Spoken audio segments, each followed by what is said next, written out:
to the stage. This year's election includes races for state positions. Joining us today are candidates Andrew Barkis and Anneliese Feld, running for Legislative District 2, Position 1. According to the Thurston County Auditor's website, state representatives serve 2-year terms. During legislative sessions, the legislature enacts or rejects legislation affecting public policy in the state, provide for the levy and collection of taxes and other revenue to support state government, and assist local government and appropriate funds for these purposes. A lot of words, they do stuff. The position is considered a partisan office. Andrew Barkis is the incumbent and identifies as a Republican. Anneliese Feld is the challenger and identifies as a Democrat.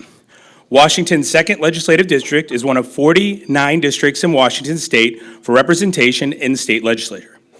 The district runs mostly east-west along the southern extreme of Pierce County, but also includes part of Thurston County, including Yelm and Lacey. All right, so here are the introductions for both.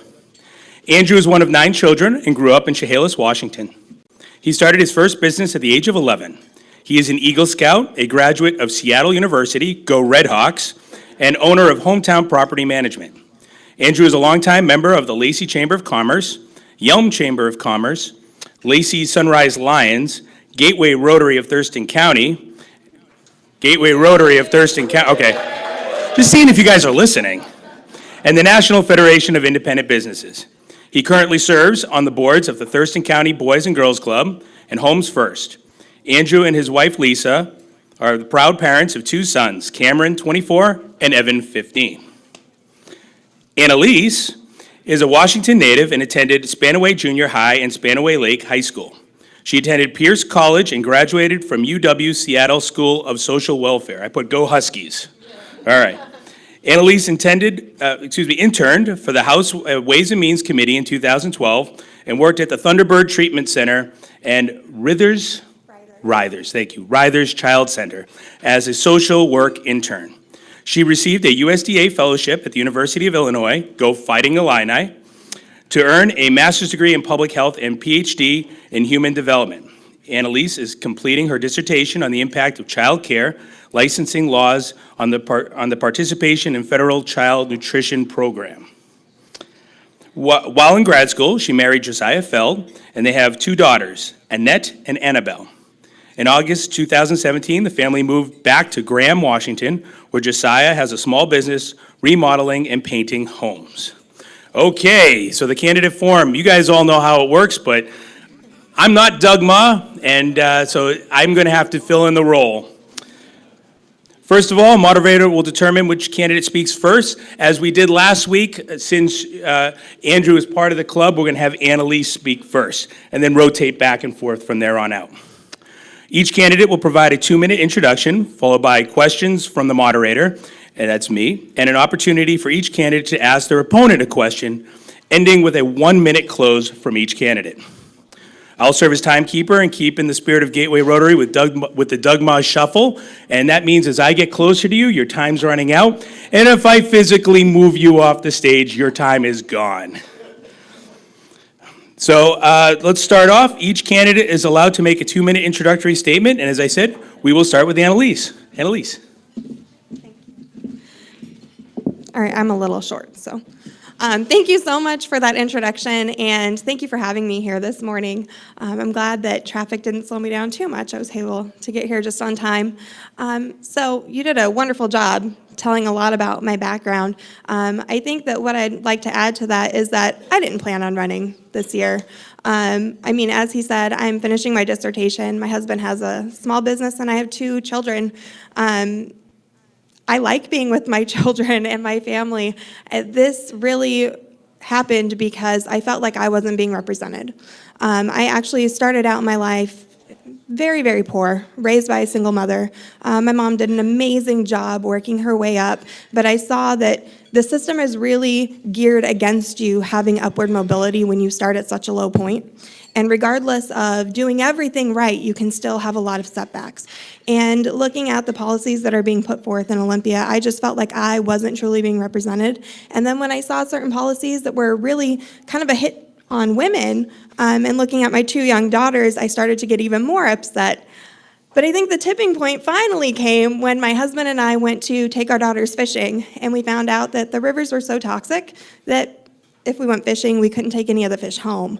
My husband, being Native American, he took that a little bit harder than I did because he grew up fishing certain rivers that now are just completely closed to any fishing or shellfish.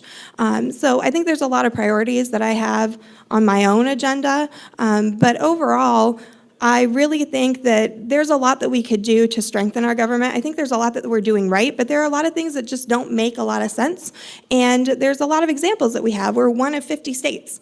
There are some states that are doing phenomenal things that we could borrow ideas from, and then we're not just kind of throwing darts at a dartboard. So I can see my time is up, so thank you.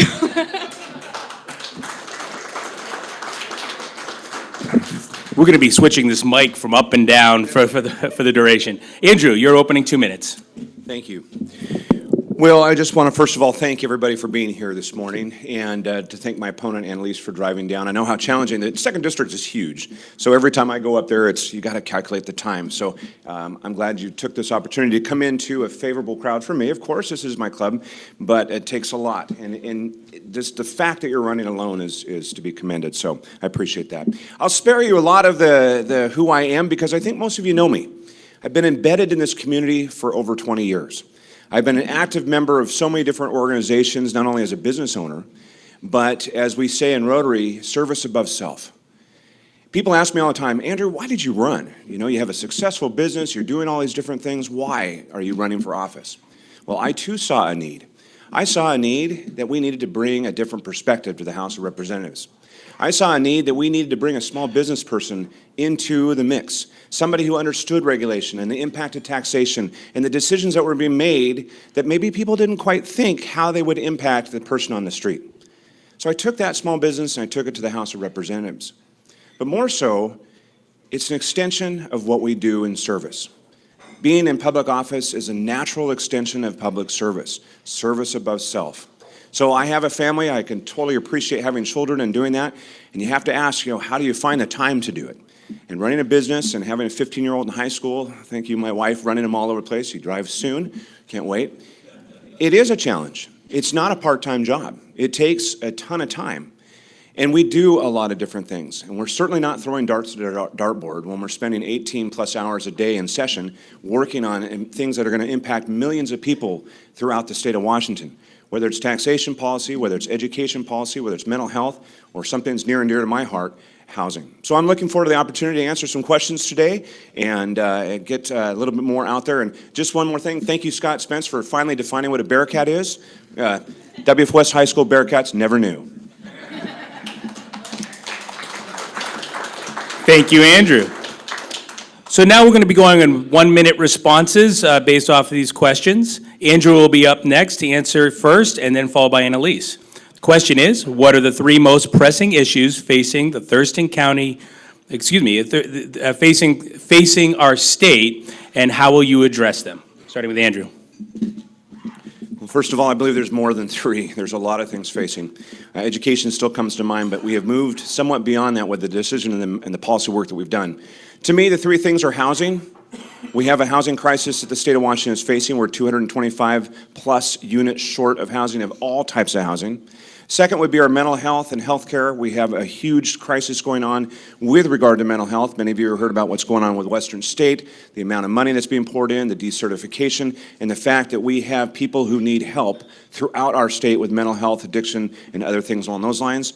And third, I would say, would be traffic/infrastructure. We have an issue with our transportation in the state of Washington. Anybody that's driven north to Tacoma, we're looking at a corridor between right here in Lacey from the bridge all the way to Tumwater in a study to see what we need to do about the ever-increasing burden of traffic on our system. Infrastructure affects growth. Growth is our housing issue. We must look at those different things, which we've been working on in the state for quite a bit. Thank you. Anneliese, same question. All right, so I would have to agree that housing and drugs and mental health are really a big portion of that. I think that one thing that really ties into both of those things, though, is criminal justice. So when you are, the best analogy that I can give actually is going to a banker when you have a broken leg. Makes no sense. Our criminal justice system right now is set up to where we just kind of throw problems away without actually addressing them. And if the whole purpose of criminal justice is to punish people, then go ahead and keep it the way it is. But then our recidivism rate is going to stay where it is as well.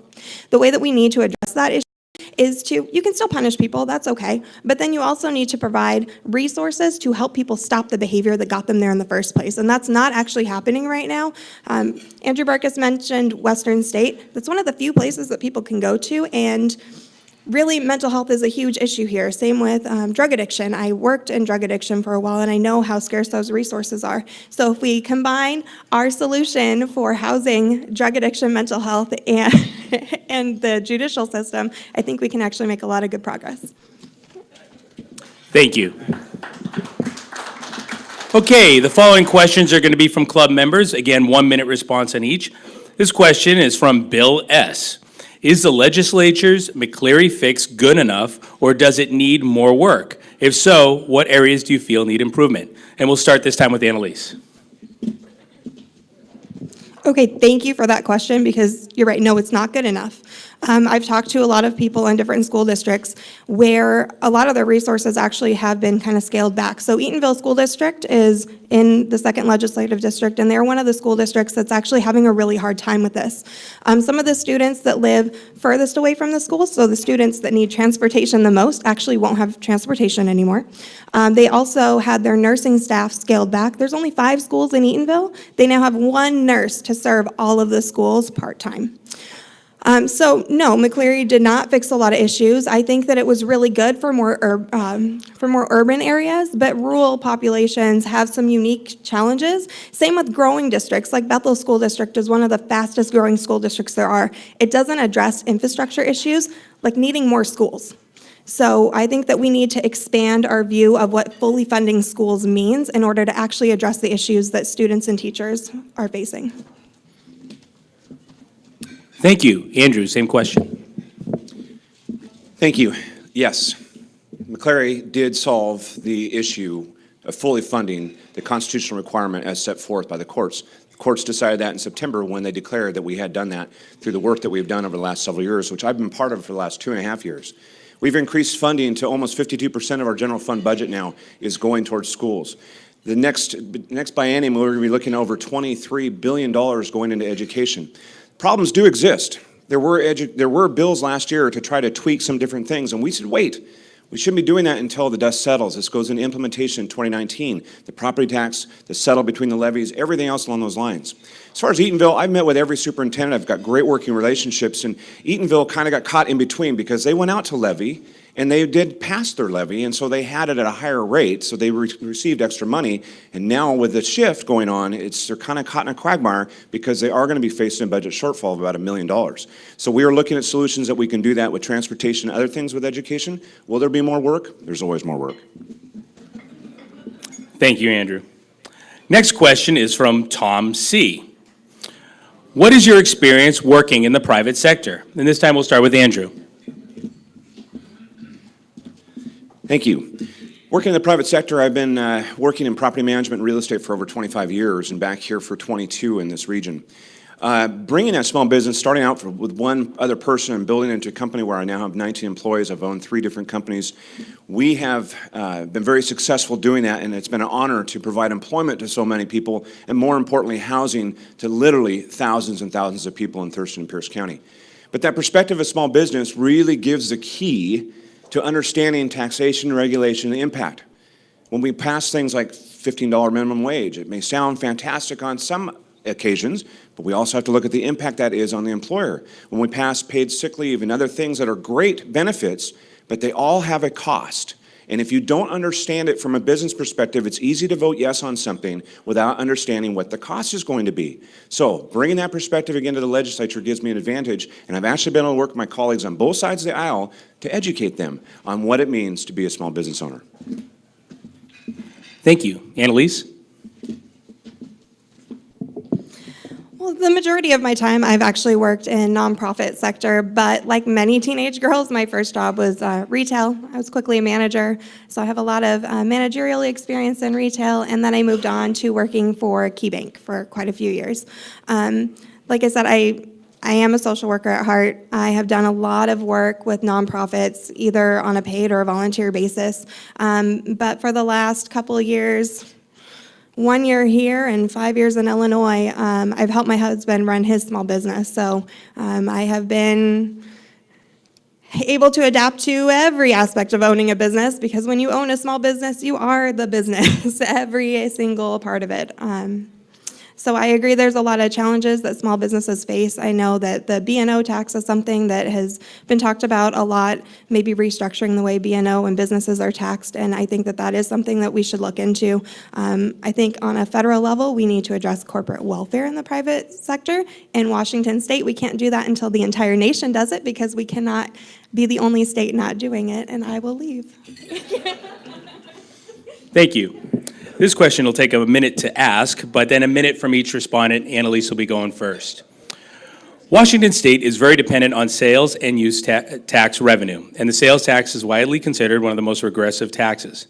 This is from Doug M. I forgot to say that. Doug M. Is Doug M here? Doug M is not here. Meaning that it hits the poor and working poor disproportionately harder than those who are well off. What proposals do you have to amend our state taxes to make them more equitable? And again, we'll start with Anneliese. Okay, first, thank you for asking that question. I love that question. This is something that is very near and dear to my heart. The bottom 20% of earners in this state actually spend 16.8% of their income in sales taxes and excise taxes, while the top 1% spend about 2% of their income. So this is a huge issue. We are the #1 most regressive tax state in the nation, and a lot of that has to do with our tax structure. So the most equitable tax that we currently have is a property tax. And although that is the most equitable, it's not really good to be raising that too high, because then you're going to prevent new homeowners from buying homes. And also, you're going to be really impacting people on fixed incomes, disabilities, things like that. So it's a dangerous tax to increase, and I don't really support that, even though at the current time, that is our most equitable tax. I do think that we need to scale back on our sales and excise taxes greatly, and a good way to counteract that would be the capital gains tax. As of right now, I think we need to do some more creative funding, though, because even that one, we don't want to be penalizing people. Thank you. Andrew. First of all, I am opposed to capital gains tax or income tax in the state of Washington. It does a lot of different things, including it totally wrecks our competitive advantage that we have in the country by not having that. The most important thing we can do to revise and improve our tax system in the state of Washington is control our spending so we don't need additional tax revenues. We have seen an increase of our budget, 16 double-digit increases since I have been there. $38 billion. When we're going to go into this next budget session, we're going to be looking at $53 billion. The state is collecting revenue. It can be said that it's disproportionate. We all pay sales tax. Property taxes are going up. We see how that has worked out for a lot of different people, and it is unfortunate. But you have to remember, a lot of the people at the lower end are not having to pay those particular taxes. The people at the higher end are paying disproportionately more just by simple economics of the amount of taxes we pay, especially in business. We do need to look at revising different things. We've been trying to revise the B&O tax for many years. Policy and legislation has been put forth on that. We have been looking at sales tax. How do we do that? And of course, property tax, we put forth a lot of property tax relief bills last year, and only one that was put forth was a 30-cent decrease. Thank you. Thank you. The next question comes from Janine E. Before you decided to run for political office, how involved were you in each of the communities such as Rainier, Yelm, Orting, Eatonville, and Lacey? And what are you now asking to represent, the areas you're now asking to represent? And let's start with Andrew. Well, thank you for the question. You know, as I said, you're embedded in the community. So I've been involved in this community for many years. When I started out looking at what I was doing in the chamber, that was kind of an introductory to the different communities that were here because of how we networked together. But more importantly, it was when I ran for county commissioner. When I ran for county commissioner, I got to know the issues in Rainier, like the fact that they have a sewer problem. They need a sewer system down there. I got to meet with Yelm and learn about how they're dealing with growth and housing and water issues out in Yelm. I got to talk to Lacey about all the different things they're doing with transportation and the growth in the Hawks Prairie region and parts that are in the 2nd District. So I have been involved, extremely involved in my community, embedded in my community, not only in a business sense, but in all the other aspects I've been doing. Now more so as a state representative. We have interim, so it gives me a chance to get out in the district. I have literally driven tens of thousands of miles throughout this district, meeting with individuals, with business owners, with property owners, schools, everybody, to learn as much as I can, because that's how we make the proper decisions and be the voice in Olympia.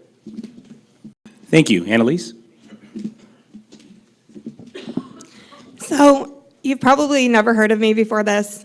The things that I've done in the community don't get a lot of attention, but I have actually been working very closely with a lot of people in our community for pretty much my entire life. I ran my first coat drive for homeless students when I was in first grade.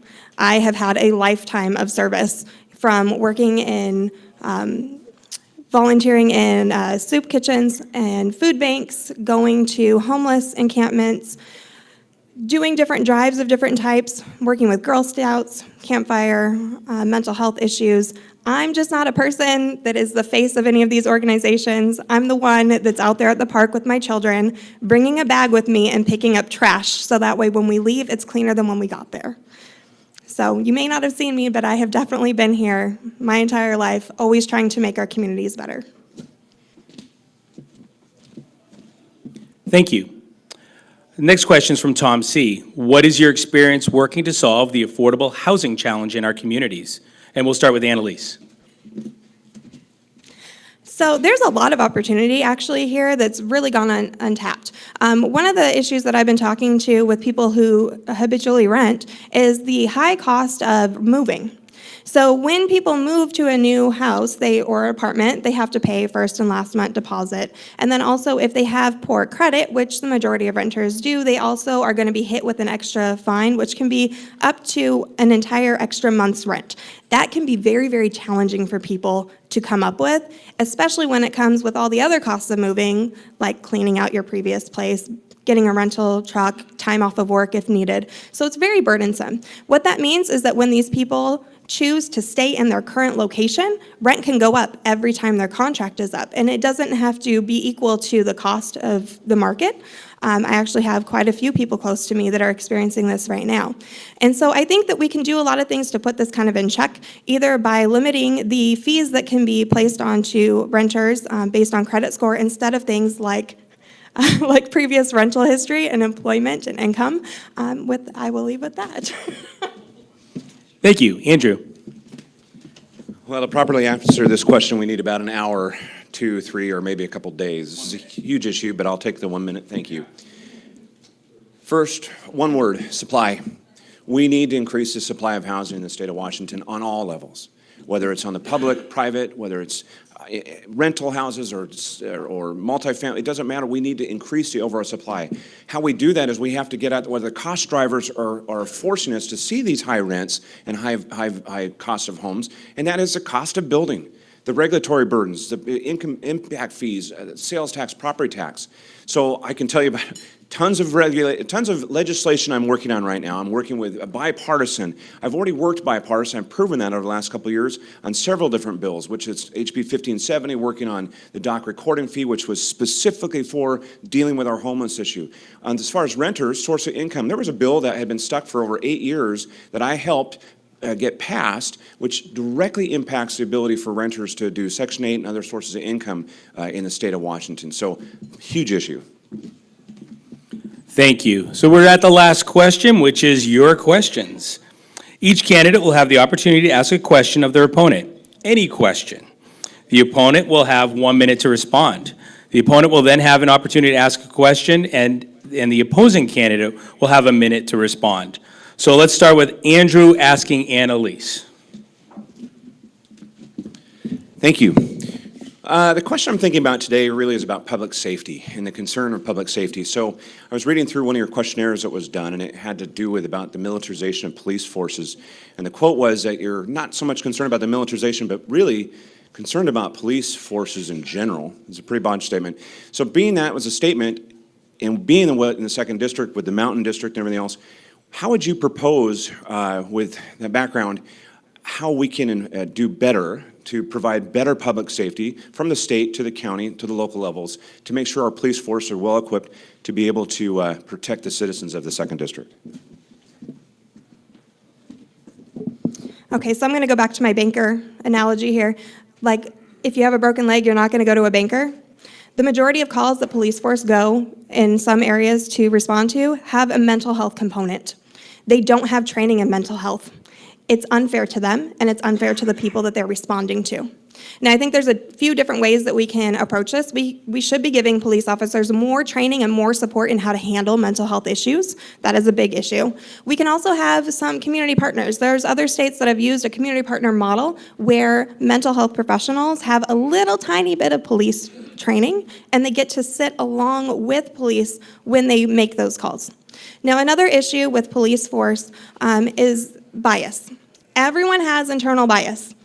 No one is a bad person for having internal bias. We all have it. The problem with having it is that if you don't realize that you have an internal bias, when you're in that fight or flight mode, you're going to respond in the way that reflects your internal biases. So we need more training and support with police officers so that way when they're in very stressful situations, they understand what their internal biases are and they can respond appropriately. You don't have to go away, though. Oh, that's right. Okay. Okay. So, my question to you. Looking at your voting record and the types of bills that you have sponsored, voting for more or less government transparency, the bill that was vetoed, voting against women's rights, and in my opinion, a lot of bills that have gone against the interests of people like me coming from poverty. I want you to look me in the eye and tell me how in the past 3 years you can honestly say that you have been in Olympia representing my interests and people like me. Thank you. I have a great question. I have represented you and others in the state of Washington to the best of my abilities. Unfortunately, sometimes you can't represent every single interest because we're always going to have differences in opinions and thought process. I take that to heart when I think about legislation. Women's rights, reproductive rights, health care, very important. I didn't vote against that. The portion of the bill I voted against was public funding of abortion, which I fundamentally will never support. When it comes to, what was the other one? Government transparency. Government transparency. What a debacle that was. I have been one of the most transparent representatives down there. If you want my emails, you want my stuff, it's open and available to you. It always has been. But we have to have an ability to also offer constituents a privacy factor that can't be open so that people can come to us in privacy and be able to do that. That bill actually did provide more public transparency. The process by which it was done was a train wreck, and I was not happy with my vote on that, and I made that very public after that. I take every piece of legislation, every vote that I take to heart because they impact so many people, and I can look everybody in the eye and say that, and I sleep very well at night knowing the decisions that I make. Thank you. Thank you. So now we are at closing comments, and we're going to do 1 minute for each candidate. And let's start with Anneliese, 1 minute. So again, I just want to thank you all for having me here today. It's been a really great morning, and even though I know that the crowd knows Andrew Barkis very well, I really enjoyed your questions. I thought they were really good questions that should be talked about by whoever is in office. And so I hope that regardless of who wins the election, you continue to ask those questions, not only of Andrew or I, but whoever is in office in every district, because I think that those things need to be addressed at all times. With that being said, I really hope that you continue to reach out to me. I would love to hear what your top priorities are. You've heard my priorities and my opinions, but I think the only way that government works is with participation from everyone, because there's no way to represent people if you're not able to get feedback from the people that you're representing. Thank you, and again, I want to thank the Gateway Rotary for this opportunity, but more importantly, I want to thank my opponent, Anneliese, for being here today. It is challenging to come into an environment that somebody knows. I've done that myself for many years as I've run for office, embedded myself into those situations, and it can be daunting, and you've done a great job. You know, I've worked to keep this, as all things I do, stay with the topics, stay on topic, don't go into the discourse that we're seeing nationally. That's just not the way I work, and anybody in this room knows that. We have important issues facing our state. We're going to need to work together to get those things done at all levels, and I look forward to the opportunity to continue that. You just get started with a 2-year term. The first year, you're kind of learning your way. The second year, you're building relationships. You're starting to impact policy. I do have a record. I stand by my record. Please go check it out. Look at the bills I've done. Look at the work I've done with constituents. Look at the work I've done on housing and other policies, the Small Business Bill of Rights, et cetera. Look at my record. I'm proud of that record. And I'm more so proud to be your representative and to continue that work. I ask for your vote in November so that I can continue the great work for the 2nd District and the state of Washington. Len, you did a great job. Thank you very much.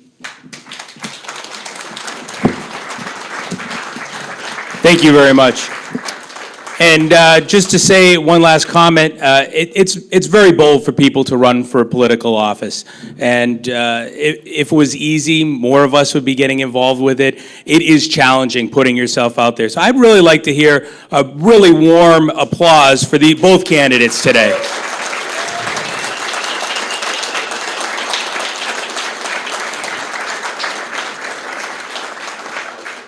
And most importantly, this is an election year, which means we have a say. We should be voting. So please, come November, please vote. With that said, I'd like to introduce our Sergeant at Arms, Jim Mack.